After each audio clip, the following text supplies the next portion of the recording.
Guys നിങ്ങൾക്ക് എല്ലാവർക്കും അറിയുന്ന ഒരു കാര്യമായിരിക്കും. ഇത് ചെറിയ വീഡിയോ കേട്ടോ. നിങ്ങൾക്ക് എല്ലാവർക്കും ഒരു കാര്യം അറിയായിരിക്കും.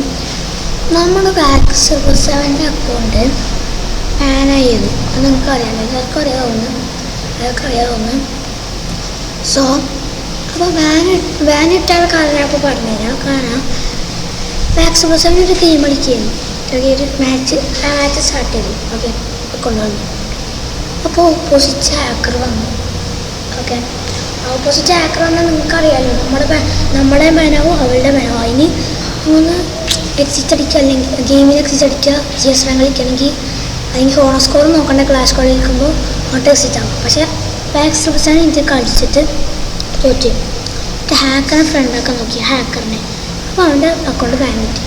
സോ ആ ഹാക്കർ ഒരു മലയാളിയാണ്. സോ ആ മലയാളി എന്താ വെച്ചാൽ, മലയാളിക്കൊരു ബാക്ക് സ്റ്റോറി ഉണ്ട്. ഞാൻ പറഞ്ഞിരിക്കും. എന്താണ്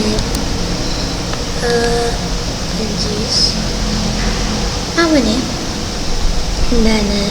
അവൾക്ക് നല്ല അക്കൗണ്ട്. ആ മലയാളിക്കാർക്ക് നല്ലൊരു അക്കൗണ്ട് ഉണ്ട്, നല്ല PC ഉണ്ട്. PC പ്ലെയറാണ്.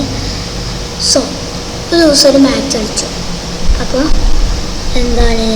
ഓപ്പോസിറ്റ് ഹാക്കർ വന്നു. സോ അപ്പോൾ ആ കളി കഴിഞ്ഞപ്പോൾ അവൻ്റെ അക്കൗണ്ട് ബാനായി. ടെർമിനേറ്റോ അല്ല, ഒന്നുമല്ല, പെർമനൻറ്റ്. നമ്മുടെ റൈസ്ഥാൻ വന്ന പോലെ. സോ ആ ഹാക്കർ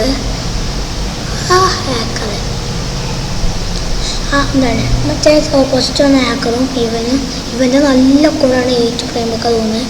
സോ അത് ആ അക്കൗണ്ട് പോയി. കഴിഞ്ഞ കാണിച്ചത് വലിയ മിസ്റ്റേക്ക് ആയിരുന്നു. കാരണം അവനിപ്പോൾ എന്ത് മാച്ച് കളിക്കുകയാണെങ്കിലും ഹാക്ക് മോഡ് ഓണാക്കും. അവൻ പറഞ്ഞിരിക്കുന്നു, ഇനി ഞാൻ ഈ ഗെയിം നശിപ്പിക്കും ഹാക്ക് കൊണ്ട്. അങ്ങനെ അവൻ പറഞ്ഞിരിക്കുകയാണ്. വാക്കൊടുത്ത് അവനങ്ങനെ പറഞ്ഞു ഗൈസ്, ഉറപ്പൊടുത്ത് ഇനി ഞാൻ ഈ ഗെയിം നശിപ്പിക്കും പറഞ്ഞിട്ട് ഈ ഹാക്കർ. അപ്പോൾ ഈ ഹാക്കറിന് ബാക്ക് സ്റ്റോറി എന്നൊക്കെ കേട്ടല്ലോ. സോ ഒരിക്കലും ഞാൻ പറയണേക്കാം, ഒരിക്കലും മക്കളെ ഇത് കേട്ടില്ലെങ്കിൽ ബാനൊക്കെ എന്നോട് പറയണേക്കാം. നിങ്ങൾ ക്ലാഷ് കോഡ് മാച്ച് കളിക്കുകയാണെങ്കിൽ ഓപ്പോസിറ്റോ അതോ നമ്മുടെ ടീമിൽ വന്നു കഴിഞ്ഞാൽ നമ്മൾ ജയിച്ചെന്നൊക്കെ വിചാരിക്കും. പക്ഷെ അത് കഴിഞ്ഞാൽ നമ്മുടെ ബാനാവും, പെർമനൻറ്റ് ബാനാവും. സോ നമ്മളെന്താ ചെയ്യുന്നത് വെച്ചാൽ, നിങ്ങൾ ക്ലാഷ് കോഡ് മാച്ച് കളിക്കുകയാണെങ്കിൽ ഓപ്പോസിറ്റോ നമ്മുടെ ടീമിലോ ഹാക്കർ വന്നു കഴിഞ്ഞാൽ നിങ്ങൾ ആദ്യം ചെയ്യുന്നത് വെച്ചാൽ നമ്മൾ ഹോൺ സ്കോറേ നോക്കണ്ട, നമ്മളെ അങ്ങോട്ട് എക്സിറ്റ് അടിച്ച് വിടുക ആദ്യം തന്നെ. ഇപ്പോൾ നിങ്ങൾ CS റാങ്ക് കളിക്കുകയാണെങ്കിൽ എന്തായാലും എക്സിറ്റ് അടിക്കാൻ പറ്റില്ലല്ലോ, ഇതൊക്കെ ചോദിക്കാനും. സോ നമ്മളൊന്ന് ഗെയിം ഫോണിൽ ഇങ്ങനെ ബാക്ക് അടിക്കുക. ഓക്കെ,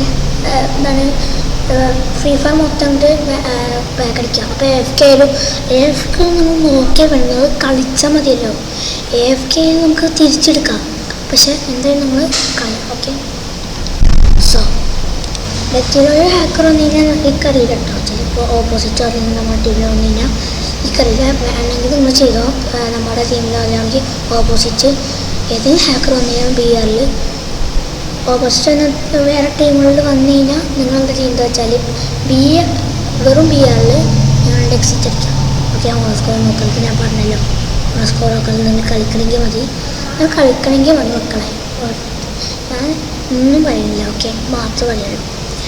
ഇപ്പോൾ നമ്മൾ BR കളിക്കുകയാണെങ്കിൽ ഞാൻ പറഞ്ഞ പോലെ തന്നെ ബാക്ക് അടിക്കുക, AFK ഒന്നും കുഴപ്പമില്ല. സോ നിങ്ങൾ ഒരിക്കലും ഒരു ഗെയിം നശിപ്പിക്കാൻ നിൽക്കരുത്. ഇവനിക്കിപ്പോൾ വന്നാലും നല്ല ദേഷ്യം പിടിച്ചു, അവർക്ക് നല്ല ദേഷ്യം പിടിച്ചുകൊണ്ടാണ് ഇവനായത്.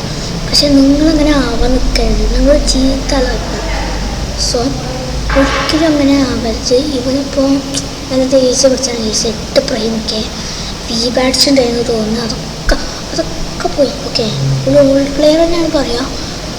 ഓക്കെ, സോ എന്തായാലും ഒരിക്കലും ഹാക്കർ വന്നിട്ട് പെർമനൻറ്റ് ബാനാക്കിയാൽ ഒരിക്കലും ഇങ്ങനെ ആക്കാതെ നമ്മൾ വിഷമിക്കരുത്. ഒരു ഗെയിമിന് വേണ്ടി നമ്മൾ ഒരിക്കലും വിഷമിക്കരുത്. ഓക്കെ, സോ എന്തായാലും ഈ വീഡിയോ നമ്മൾ ഇവിടെ വെച്ച് മൈൻഡപ്പ് ചെയ്യാണ്. ഞാൻ പറഞ്ഞ കേട്ടല്ലേ, ഒരിക്കലും അങ്ങനെ ആവട്ടെ. Okay, by.